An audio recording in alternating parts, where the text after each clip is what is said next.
te odeio, Maria Fernanda, sua vagabunda. Hoje é segunda-feira, 12 de setembro de 1988 e no Science News de hoje você verá: um ano após o caso do Césio 137 em Goiânia, como estão os moradores e quais foram as medidas tomadas? Após 3 anos da abertura da usina nuclear Angra 1, o governo federal deseja construir outra. O aumento da inflação atingindo diretamente os brasileiros. O interessante processo de sleep learning. Os estragos do furacão Gilbert. E como ficará o clima em todo o Brasil.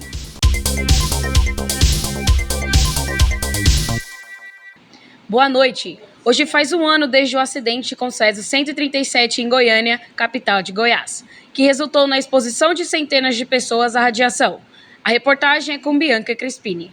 Há exatamente um ano aconteceu um dos piores e terríveis acidentes no mundo, aqui no Brasil, envolvendo a radiação, que ocasionou na morte de 4 pessoas devido à aguda exposição ao elemento. E o que se sabe em relação ao acidente é que ele ocorreu devido ao rompimento de uma máquina no Instituto Goiano de Radiologia. Lá tinha uma cápsula que continha o isótopo 137 e o elemento químico césio. Tudo começou quando 2 catadores de lixo acharam um aparelho de radioterapia no Instituto Goiano. Eles desmontaram esse aparelho para vender, pois acharam incrível um pozinho que brilhava durante a noite. Eles não tinham conhecimento do perigo do Césio 137. E esses catadores levaram porções do Césio para casa e a família entrou em contato com isso e eles, depois de um tempo, começaram a se sentir mal. A esposa, vendo isso, levou até a Vigilância Sanitária Estadual. Infelizmente, foi constatada a contaminação pelo Césio 137 em 249 pessoas, onde 129 tinham rastros de substância, tanto interna quanto externa. E a Comissão Nacional de Energia Nuclear, ela calculou que mais de 49 pessoas foram hospitalizadas, sendo que 20 precisam de tratamento médico intensivo. A especialista Gabriela Davis explica um pouco mais do porquê esse elemento químico é tão perigoso a nós, seres humanos e animais. O Césio 137 é um isótopo radioativo do elemento químico césio, formado por meio de reações de fissão nuclear de elementos mais pesados, como o urânio 235. Ele tem um núcleo formado por 55 prótons e 82 nêutrons, totalizando seu número de massa, que é 137, correspondendo à quantidade de partículas nucleares, sendo assim os prótons e os nêutrons. Sua meia-vida é de 30 anos e ele emite raios gama, partículas beta e elétrons, e por isso é extremamente perigoso ao ser humano. A especialista explica que partículas e os raios podem causar mutações genéticas em espécies. A radiação ionizante pode provocar 2 tipos de danos ao corpo humano: a fragmentação ou a ionização celular, além da destruição da célula pelo calor, no caso da fragmentação ou a ionização do celular. O problema é provocado pela alta energia cinética das partículas radioativas, que, se movimentarem rapidamente, podem atingir as células, provocando a ionização e, consequentemente, pode remover elétrons, assim enfraquecendo as ligações e causando células modificadas, que futuramente se tornam mutações genéticas ou tumores. Obviamente, tudo depende do tempo da exposição e o tipo de radiação recebido, se são raios gamas, partículas betas ou alfa. E qual seria a diferença entre os 3? As partículas alfa são compostas por 2 prótons e 2 nêutrons. Também ela possui a carga ativa e são menos penetrantes, pois podem facilmente ser barradas por uma folha de papel ou simplesmente pela pele humana. Já as partículas betas são elétrons que possuem carga negativa e são mais penetrantes, já que conseguem atravessar o papel alumínio, mas são barradas por madeira. Por fim, os raios gama são um tipo de radiação eletromagnética, e por isso possuem carga elétrica e são extremamente penetrantes, podendo atravessar até mesmo uma placa de chumbo. Esse não foi o maior acidente que aconteceu com o Césio 137. Em 1986, há 2 anos atrás, aconteceu o maior acidente nuclear da história, o acidente de Chernobyl. Lá foi causado por uma falha humana. A usina de Chernobyl ela era bem equipada, com 4 reatores nucleares nomeados de REBMK-1000, capazes de gerar 1000 megawatts cada. E a União Soviética ela abriu uma investigação para verificar os fatos e ver se realmente foi uma falha humana ou uma falha no próprio equipamento. Tudo aconteceu quando um dos operadores estava realizando testes entre os reatores. Assim, ele cometeu erros gravíssimos durante o experimento. Sendo assim, quando ele foi perceber a reação nuclear, já estava um núcleo instável e já produzia 100 vezes maior a quantidade de energia de que produz normalmente. Diante dessa situação, os técnicos decidiram bombear gás xenônio. Por quê? Porque ele tem uma alta capacidade de absorver nêutrons. Porém, eles não contribuíram e acabou piorando a situação. Então, em última instância, eles decidiram colocar hastes de boro de forma manual. Quando as hastes foram colocadas, elas expeliram um certo volume de água. Sendo assim, elas sobreaqueceram e evaporaram, causando assim uma explosão. Uma grande quantidade de vapor foi responsável por liberar esses produtos da fissão, sendo eles o iodo 131, o césio 137 e também o estrôncio 90. E eles causaram um incêndio por causa da fusão do reator. O acidente de Chernobyl liberou cerca de 100 megacuries, e sendo eles 2,5 do césio 137. Entretanto, a especialista Gabriela tranquiliza sobre os impactos da radiação no corpo humano. Nem toda radiação faz mal ao ser humano, só fazem mal aquelas que são ionizantes, ou seja, causam a ionização celular. Raramente você será exposto a esse tipo de radiação, e se for, será um curto período de tempo e em baixas quantidades. E onde podemos encontrar a radiação ionizante? Sinceramente, ela pode ser utilizada para as aplicações, desde as aplicações médicas, como radioterapia e radiodiagnóstico, até em partes do setor alimentício, onde utilizavam o césio 137 para eliminar fungos e bactérias de alimentos. Claro que também, para que o césio possa ser empregado nessas aplicações, sem risco aos profissionais, pacientes ou consumidores, é necessário que a fonte de césio seja adequadamente embalada e armazenada no processo chamado de blindagem, onde são utilizadas camadas e cápsulas de elementos químicos capazes de absorver e atenuar a radiação emitida pelo césio 137. Também entrevistamos o governador de Goiás, Henrique Santillo. Quais foram as medidas tomadas por você e seus secretários e ministros? A gente tentou se preparar para esse momento que aconteceu uma crise. A gente tentou deixar em quarentena todo o pessoal que estava contaminado com o césio, com o material radioativo que estava contaminando o pessoal, estava deixando todo mundo doente, e a gente deixou o pessoal isolado e para evitar espalhar essa radiação do césio 137. Sendo assim, a área já está segura? A área está segura. E quais canais de comunicação foram estabelecidos para divulgar informações precisas e atualizadas à população em uma situação de emergência radiológica? Foi transmitido em TVs, rádios, carros com alto-falante para demonstração do perigo. E esses foram os meios de comunicação para alertar a população local.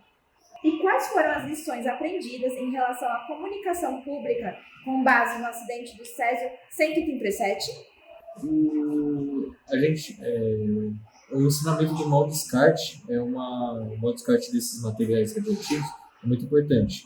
E eles mal descartados podem causar esses problemas que aconteceu, que demoramos ainda para descobrir esse mau descarte do césio 137. E a gente tentou se prevenir com a quarentena e para não acontecer mais isso, né? Para não acontecer mais mortes, para não ter mais pessoas doentes e feridas com esse mau descarte de material radioativo. Que foram organizados os hospitais da região para receber as pessoas que foram afetadas com as doses de radiação? Agora, imagino que com a conscientização do material, eles vão se conscientizar e não vão mais produzir esse descarte mal feito aí de materiais radioativos do hospital. Muito obrigada. Também conversamos com moradores da região que têm medo disso acontecer novamente. Como você ficou sabendo do acidente envolvendo o césio 137? Meus vizinhos, eles relataram que estava vendo um negocinho azul, uma imagem azul, e eu nem fui, meus vizinhos me falaram que estava vendo esse césio e foi assim que eu fiquei sabendo desse acidente. Depois eu vi que umas pessoas morreram, inclusive uma criancinha de 6 anos. E foi lamentável. E ainda bem que eu não fui, junto com o meu vizinho que me chamou no dia para ir lá conhecer esse CS azul. Qual foi a sua primeira reação ao descobrir que havia um material radioativo perigoso na região? No primeiro momento eu pensei que seria igual Chernobyl, que no ano anterior, ano passado, teve um acontecimento radioativo. Eu pensei que seria a mesma coisa e dizimar a população. Ainda bem que por enquanto não teve tanta proporção assim, mas é preocupante. Você está com medo de continuar morando aqui? Eu não tenho outro lugar para ir, então continuo morando aqui. E as autoridades, eu vou tentar confiar, que elas alegaram que não tem nenhum problema ainda. E que medidas você tomou imediatamente após saber sobre o acidente para proteger você e a sua família? Não ter contato muito com outras pessoas, só fiquei mais dentro de casa, em quarentena, me prevenindo de ter contato com outras pessoas. Como você ficou sabendo do acidente envolvendo o Césio 137? Através de um amigo. E qual foi a sua primeira reação ao descobrir que tinha um material perigoso na região? Fiquei muito preocupada, né? Poderia também atingir todos nós. Verdade. E você está com medo de continuar morando por aqui? Certeza.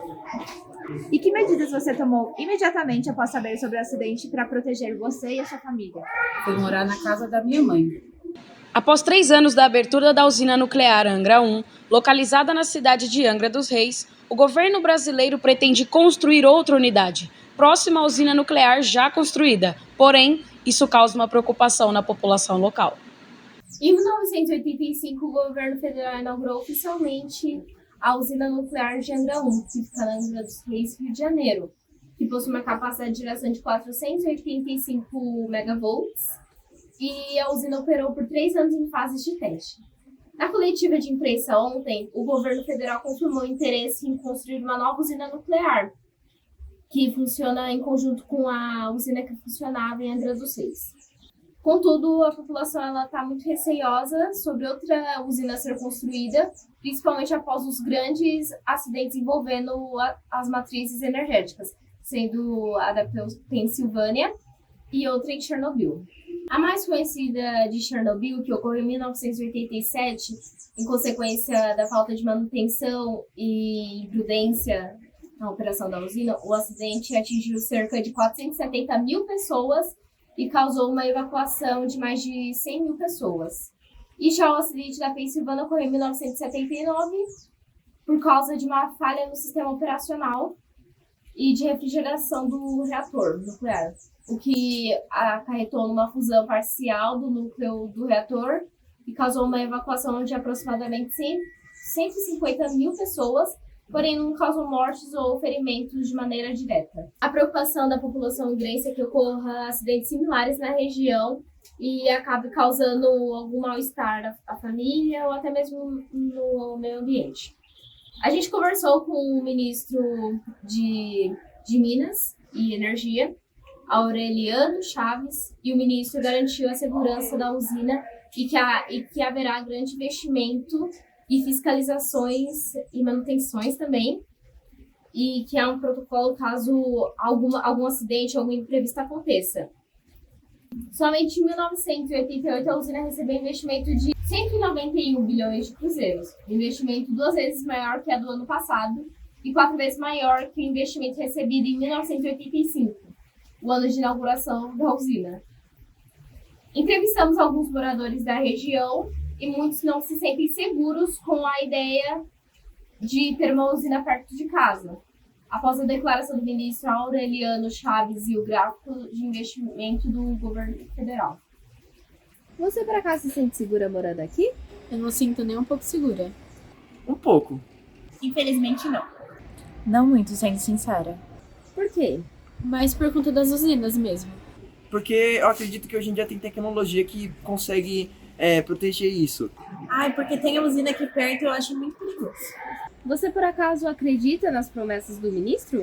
Olha, pra falar a verdade, sendo sincera mesmo, eu não acredito. Eu não confio 100% porque política é todo assim, né? Que fala uma coisa, mas faz outra. Eu não confio totalmente. Eu confio em partes. Não, eu acredito que pode acontecer algum acidente. De jeito nenhum, eu acho ele um charlatão. Se você tivesse a oportunidade de se mudar daqui, você se mudaria? Me mudaria, com toda certeza. Eu me mudaria por outros motivos, não por causa da usina. A usina seria só um pontinho só. Com certeza. Com toda certeza. Pensando nisso, estudantes da escola César e Carvalho fizeram um robô capaz de detectar a radiação presente no solo e no ar, assim podendo ajudar a população a se proteger e evacuar as casas. Oi, meu nome é Yasmin. Oi, meu nome é Sara. Oi, meu nome é Ana. Oi, meu nome é Lucas. Oi, meu nome é Leandro. Oi, meu nome é Arthur. Hoje, todos aqui somos do 5º ano A. A gente fez um robô explorador. Ele tem 2 sensores e ele serve em lugares que o humano não consegue ir. Esse robô, ele pode ir para lugares que o humano não consegue ir, como a Sara disse. Ele pode ir para o fundo do mar, para as tubulações das escolas e também para o espaço, a galáxia, etc. Como todo robô, ele deve ter sensores, interruptores e coisas para funcionar. No caso, esse robô tem 2 sensores.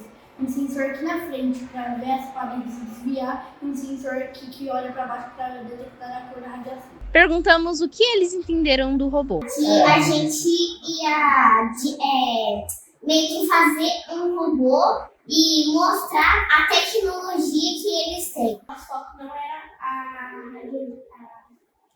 radiação, e sim o robô. Entendi que ele detecta a radioatividade. Não, eu entendi que foi necessário montar esse robô, porque se tiver um planeta que tiver causas de radiações nele, pode mandar esse robô para detectar a radiação que está. Perguntamos também sobre o motivo da criação do robô. O robô ele é feito em lugares que o ser humano não pode ir. O lugar que o humano não pode ir, e esse robô é mandado para lugares pequenos, ou lugares que o ser humano não pode explorar, tipo cavernas e outros planetas. Foi necessário fazer esse robô ficar humano, precisa da proteção humana e criar o robô. Porque o ser humano ele não pode ficar muito perto da radiação sem se acabar se machucando. Por fim, perguntamos sobre a programação do robô. Andar, colocando o motor volante e deixar ele sempre ligado. Depois a gente vai colocar o bloco de computação e deixar ele no sensor ultrassônico e comparar distâncias centímetros. Aí depois a gente vai colocar outra computação dentro dele com o sensor de cor na cor verde, que é do urânio. Aí, se for verdadeiro, ele vai parar e emitir uma luz vermelha e um sinal de perigo. Aí ele vai fazer isso por 10 minutos. E se for falso, ele só vai continuar. Acompanhamos o robô operando e podemos perceber que ele consegue desviar de obstáculos e detectar radiação, que nesse caso é representada pela cor verde. Em nota, a Central Nuclear Almirante Álvaro Alberto diz que os equipamentos utilizados na usina são de alta qualidade e que os operadores são devidamente treinados para operarem a usina, havendo protocolos em casos de falhas na usina. Numa coletiva de imprensa, o governo federal também confirmou a contratação de cientistas mirins, onde nossa repórter Mariane Lima entrevistou alguns dos cientistas. Bem, com toda essa questão de Chernobyl e alguns acidentes envolvendo radiação, o governo ele resolveu contratar alguns cientistas mirins para prevenção de acidentes envolvendo radiação. Vou passar agora para eles. Eu tive uma ideia para controlar a radiação e a gente descobriu onde tem radiação. Um jeito muito bom seria a gente tentar colocar uma câmera protegida e uma pessoa controlando esse robô. Assim ela poderia usar o Chernobyl e ver o que tem lá. A gente poderia construir um robô bem especializado em detectar as cores e detectar imagens, para a pessoa poder ver que tem na frente do robô. E alguém tem alguma ideia de caso algum acidente aconteça? Vocês, para você ter alguma ideia de como poderia diminuir a radiação ou fazer com que as pessoas não se machucassem? Usando roupas especializadas. A gente poderia ir no começo de um dia assim, se o e verificar como que está agora. E vocês, como uma equipe profissional, vocês acreditam que levaria quanto tempo assim para desenvolver um robô desse? Criar um robô, eu acho que levaria meio ano ou um ano inteiro. E essa foi a entrevista de São Paulo para o estúdio. Iremos para o intervalo comercial e voltaremos em alguns instantes.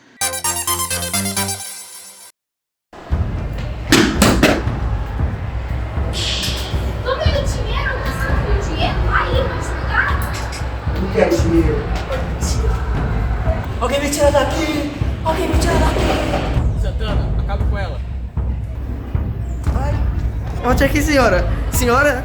Senhora?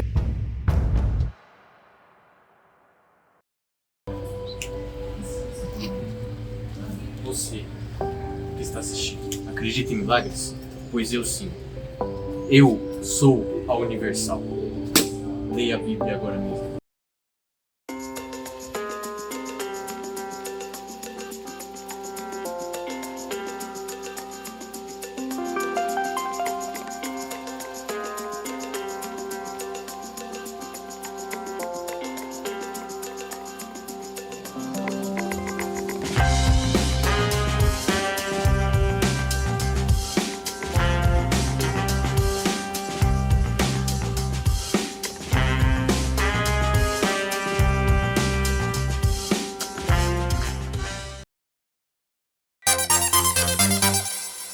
Hoje saíram os resultados da inflação do Índice de Preços ao Consumidor Amplo, o IPCA, referente ao mês de agosto, e nele mostra um grande aumento da inflação no mês de agosto, quando comparado ao mês de julho. A análise é com o economista Robert Solow.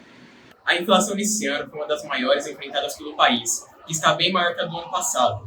A alta dos preços afetou diretamente a população, que perdeu o poder de compra e viu o custo de vida aumentar.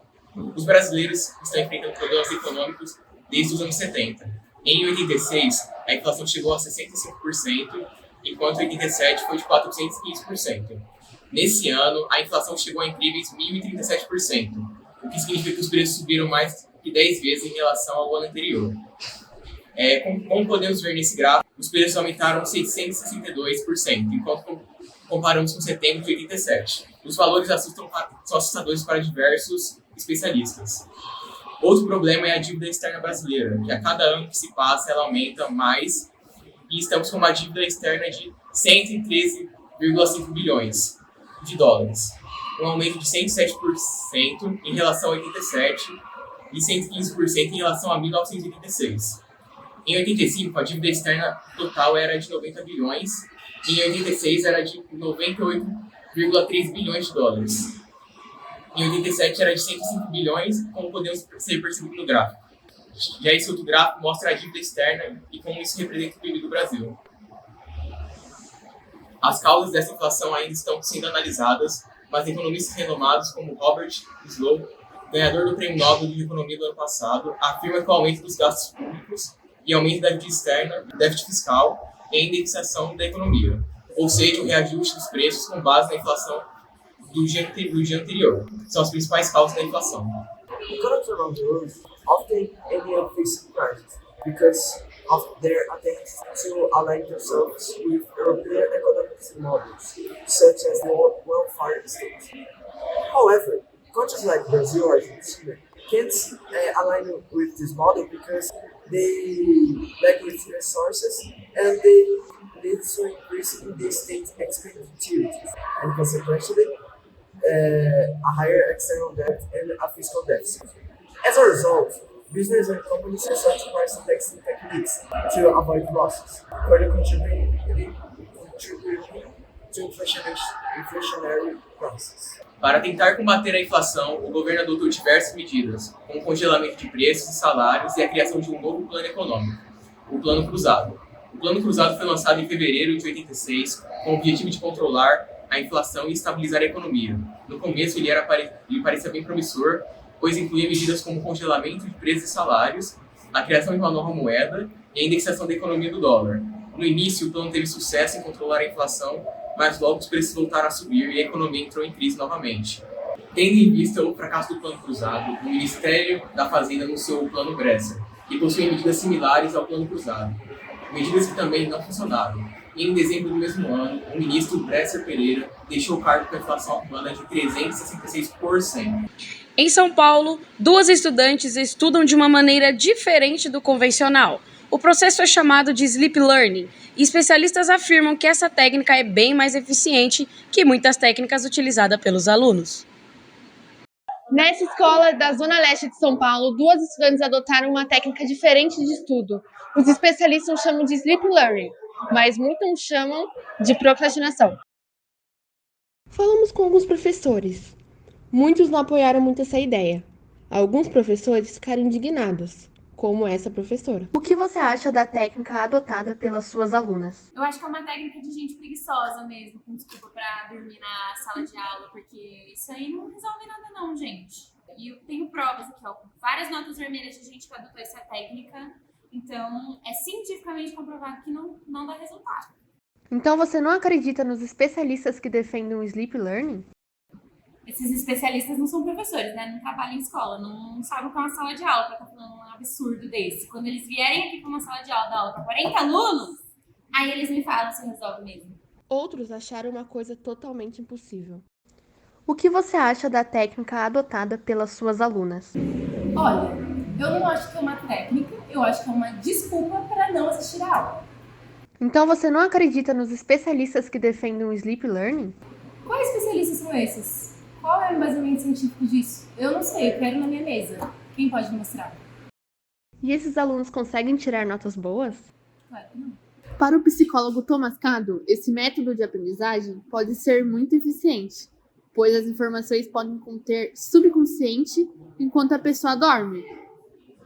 Já para a especialista em psicanálise, Paula Trash, isso é um charlatanismo, pois isso nunca funcionou e nunca funcionará. Podemos aprender dormindo, porém, quando acordados, não temos acesso a essa informação, pois ela não foi indexada em lugar nenhum. Ou seja, ela não fica guardada na memória. Ou, como muitos dizem, ela entra por um ouvido e sai pelo outro. Para as alunas, essa técnica é poderosa. Como vocês descobriram essa técnica? Bom, dormindo.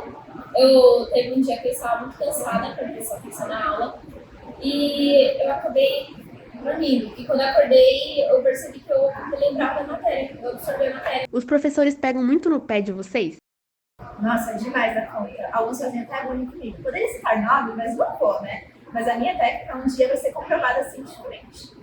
Vocês acham que aprendem melhor assim? Com certeza, porque além de descansar, eu consigo saber muito sobre o que foi falado nesse aula.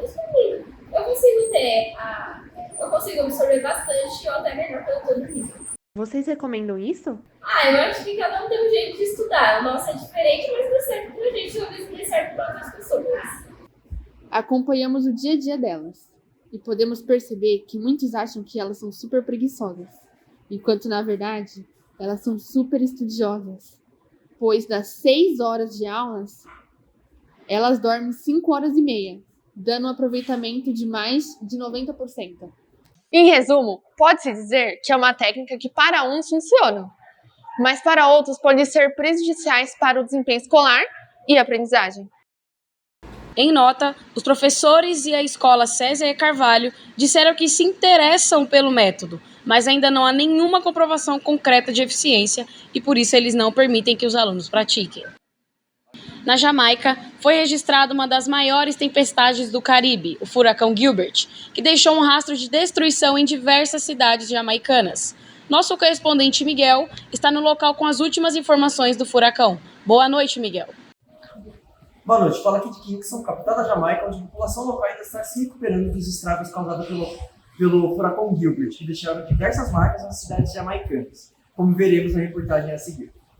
Os danos são devastadores. Inúmeras casas foram destruídas, estradas foram bloqueadas e áreas inteiras foram inundadas. Todo esse estrago foi causado pelo furacão Gilbert, um dos mais fortes que a Jamaica já viu.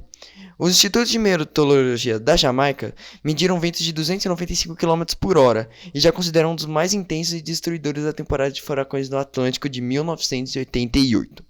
Diversas famílias ficaram sem onde dormir por causa de inundações, deslizamentos de terra ou próprio desabamento da casa. Falamos com o pai de família John Smith, que possui 2 filhos e não sabe onde levar os filhos, a esposa e a mãe, que mora junto com eles, já que a casa dele sofreu uma inundação e está impossibilitada de dormir lá. We're just trying to find a place to sleep. I'm very tired because of this heavy storm, and we just hope that we can go back home as soon as possible. Até agora foram confirmados 2 mortos e 37 feridos, enquanto 17 pessoas estão desaparecidas. As equipes de resgate estão trabalhando incansavelmente para encontrar sobreviventes e fornecer uma assistência às comunidades atacadas. Agora há pouco, numa coletiva de imprensa, os Estados Unidos confirmaram uma ajuda em busca de desaparecidos com os cuidados de feridos.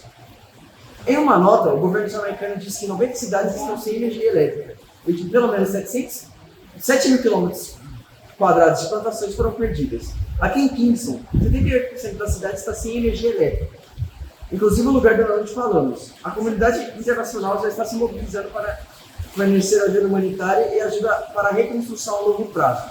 Muito obrigada. Agora iremos com Nicole falar um pouco de como ficará o tempo em todo o Brasil. Boa noite. Amanhã teremos um clima quente e firme na maioria dos estados. Em São Paulo, teremos uma máxima de 34 graus e a mínima de 20 graus. Enquanto na capital carioca, teremos uma máxima de 34 graus e a mínima de 23. Para quem quiser pegar uma praia, amanhã será uma ótima pedida para esses estados. Já em Santa Catarina, teremos a máxima de 24 graus e à noite podemos esfriar ainda mais, chegando à mínima de 18. No Paraná, teremos uma frente fria com a mínima de 16 e a máxima de 20 graus, com a chance de chuva sendo de 7,9 milímetros. Já no Nordeste, teremos um clima morno na capital baiana para 27 graus de máxima e a mínima de 21. Já no Ceará, teremos ventos fortes e um dia quente, a máxima de 30 graus e a mínima de 23. Já no Amazonas, passará por um calorão de até 35 graus e a mínima de 25. Em Roraima, teremos a máxima de 32 graus e a mínima de 24. O Centro-Oeste terá bastante calor. Em Brasília, a máxima poderia chegar de 33 graus e a mínima de 17. Enquanto em Cuiabá, as temperaturas chegarão a valores mais altos, ainda com a máxima de 39 graus e a mínima de 25. Para esses estados, é bom sempre estar hidratado. Para os próximos dias, é prevista uma queda de temperatura nos estados do Sul e Sudeste, causando pela chegada de uma frente fria. Boa noite. Essa foi a edição do Science News de hoje. Você pode conferir mais notícias no The Midnight, que passará após o filme De Volta para o Futuro, às 23 horas. Fique agora com a novela Destino Fatídico. Boa noite.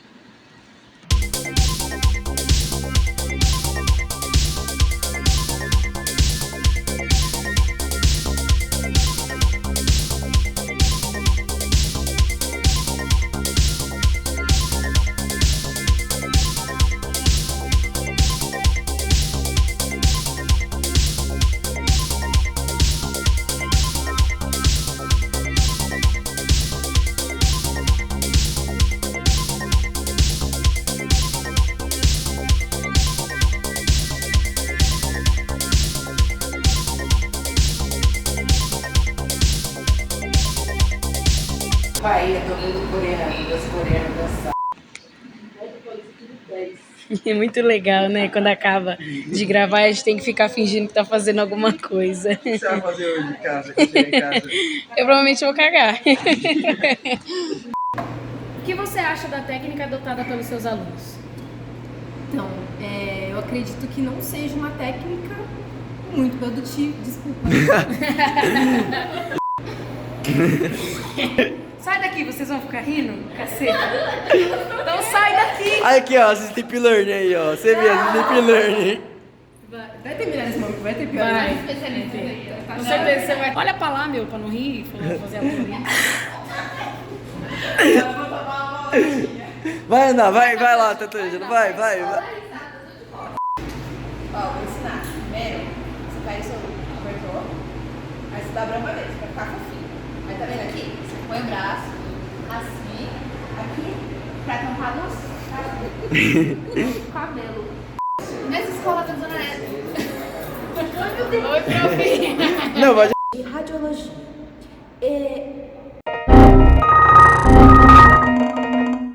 Ficou sabendo do acidente envolvendo o Césio 137. Na verdade é mentira. Eu ia colocar um gato lá pra ele comer e morrer. Gente, não pode ir contra os direitos humanos. Pode ir. Ah, não. Ai, pode ir. Nossa, minha casa é assim. É sim. Em nota, a central nuclear Almila... Boa noite. Amanhã teremos um clima quente e firme na maioria dos estados. Eu te odeio, Maria Fernanda! Sua vagabunda! E vai. Socorro! Aí, o dinheiro você não queria? Eu não quero dinheiro!